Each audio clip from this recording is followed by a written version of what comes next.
this year ICTP CIFER, which is the South American Institute for Fundamental Research, celebrates its 12th anniversary.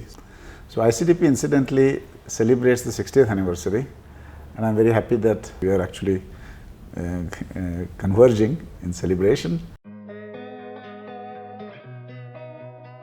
The goal is really to make advanced science, high-level science, fundamental science, globally available. Abdus Salam was the founder who received the Nobel Prize for his work on unifying the electromagnetic force with the weak nuclear force.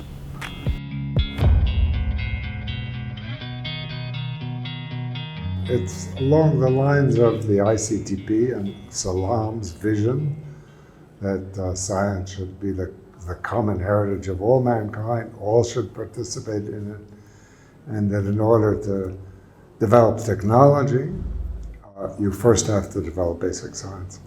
And the idea of ICTP is to have an international hub for science, overcoming the barriers of gender, ethnicity, but also importantly geography and economics, which is what Salam experienced as somebody coming from Pakistan, and I come from India. This original mission was formulated 60 years ago, and of course the developing world is not what it used to be. It makes more sense that Latin American scientists, let's say from Argentina or from Mexico or from Rio, gather together in Sao Paulo or somewhere locally, rather than all of them going to Trieste.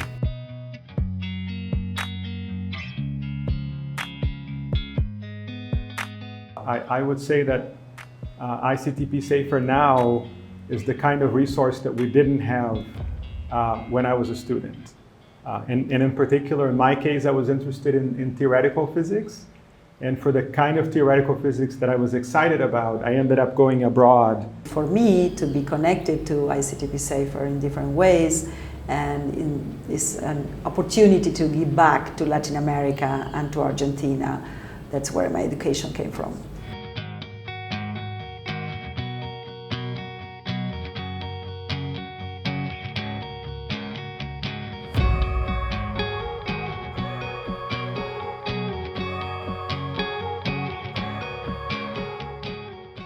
Some of my very excellent colleagues, Professor Nathan Berkowitz is the director, has been the director, but also many of the faculty members who are here, they are really excellent top scientists recognized around the world. There are very few places like ICTP CIFER around the world that we would say are hub for innovation and high impact science.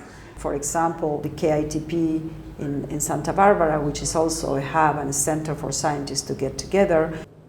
The KITP could be a great model for similar institutes around the world. So I took it upon myself to try to sell this model of theoretical physics institutes, and which I truly think is the way to go for developing countries.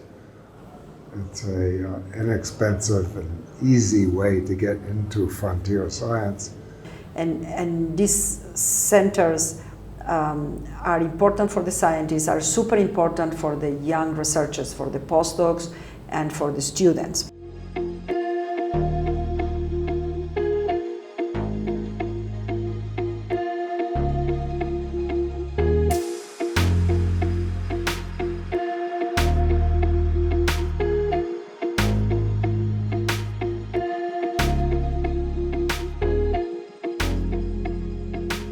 We tried to develop some exchange to have students come and visit who are identified by encountering them here in programs at CIFER. One of them visited, did part of her PhD thesis with us. She's now a postdoc in Germany. She's from Columbia originally. And then there are two other students who are now PhD students at Princeton who I first encountered through the institute here. How would that have happened? I mean, there would have to be an institution in Columbia that had the resources to invite somebody to come for a visit, so I get to know the students. But in my field, there might be 2 students.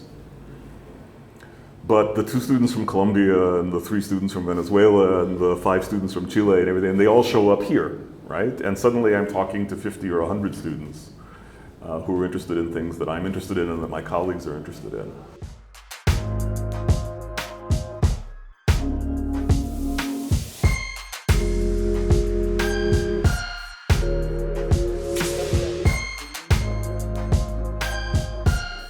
I'm a member of the Scientific Council, and the Scientific Council is composed with theoretical physicists from everywhere in the world.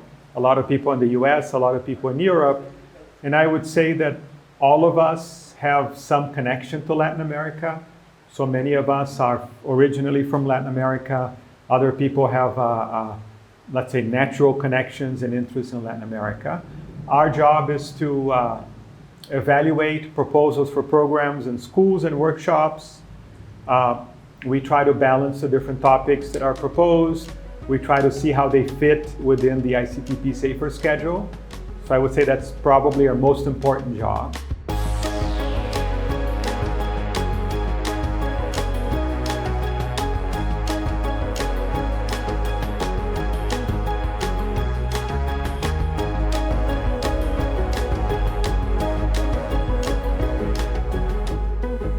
By being a young institute, I think CIFER from the beginning,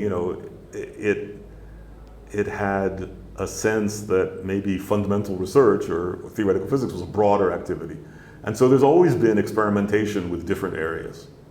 I am a high energy physicist, but my field of research has strong connections with nuclear physics, with astroparticle physics, and now in this new era with condensed matter, through quantum information science, through artificial intelligence, and in the computing area. So to bring scientists with different ideas and different perspectives is what is needed to advance and to try to answer the biggest questions we have in each of our areas, in my case, in elementary particle physics.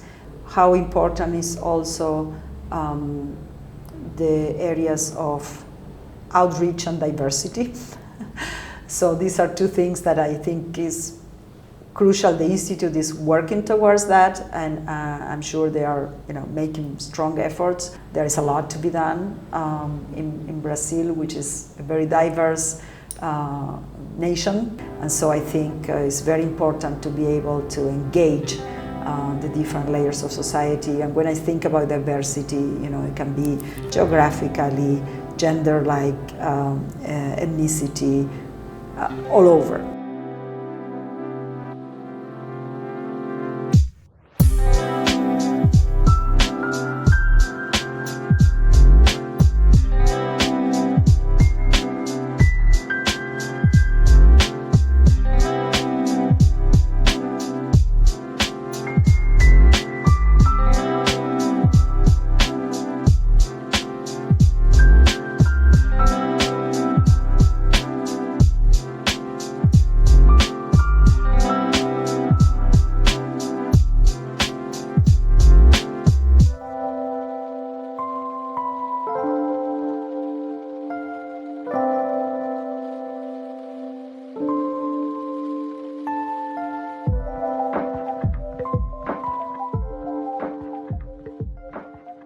So the partnership between Perimeter and ICTP SAFER is something that we have had for over 10 years already. We also have activities related to outreach where through the use of original material developed at Perimeter, then adopted by ICTP SAFER, translated to both Portuguese and Spanish, which all of a sudden makes this original material that was only available in English to be now usable and useful for the whole of Latin America, thanks to the involvement of ICTP SAFER.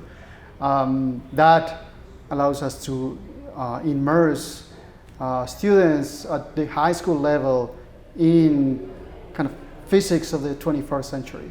And therefore, I'm very happy that Brazil has taken the leadership in this region to create a world-class center here in Sao Paulo. And I'm impressed that the amount of dedication that has gone into building this center. And I have to also mention that the Sao Paulo government has been very, very supportive, in particular FAPESP and the university. In a country that goes through ups and downs with support for science, it's really remarkable how well you've done in such a short period, and already created a institute that's known everywhere in the physics community and respected. But it's really important that the developing world pays attention, policymakers, to fundamental science, because you cannot have quantum computers in your country unless somebody in your country understands what is quantum mechanics. And I would say on that front, CIFAR has really accomplished a great deal. I'm very proud of what my colleagues here have accomplished. Congratulations on the first decade, and I'm really delighted that there appears to be the support now for a substantial increase in activities. That's exciting and very promising, and I look forward to seeing what will happen in the next decade.